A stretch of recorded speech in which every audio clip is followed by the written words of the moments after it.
talk first about how realistic you think a climate bill is this year. You have the economy still in dire straits, still in recession, a healthcare reform front and center, 2 wars. This is just not on the top of the president's agenda. Actually, I think it is. Really?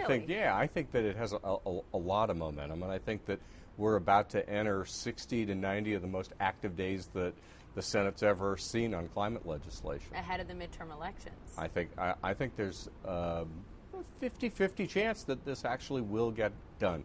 There is this. What's telling you that? Because a lot of critics out there say no way, no how.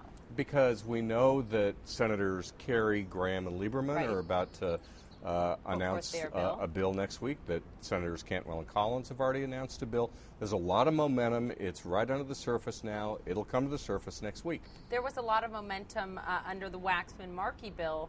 The bill put forward that will be put forward by Kerry, Graham, and Lieberman is going to look a lot different than that. The House got on board with Waxman-Markey. Will we see the Senate also get on board when you're talking about the new legislation being put forth? I think it's the best chance for a true bipartisan effort that we have to see this year. Absolutely. The president making a major move in recent weeks, opening up more offshore drilling ability.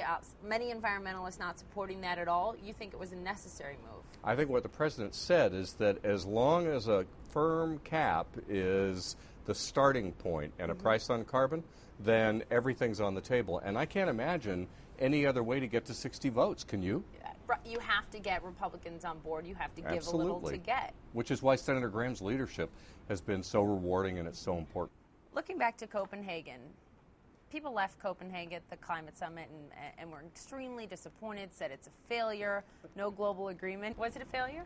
I don't think it was a failure, but it also wasn't a success. I think there was substantial progress made on things like avoiding deforestation.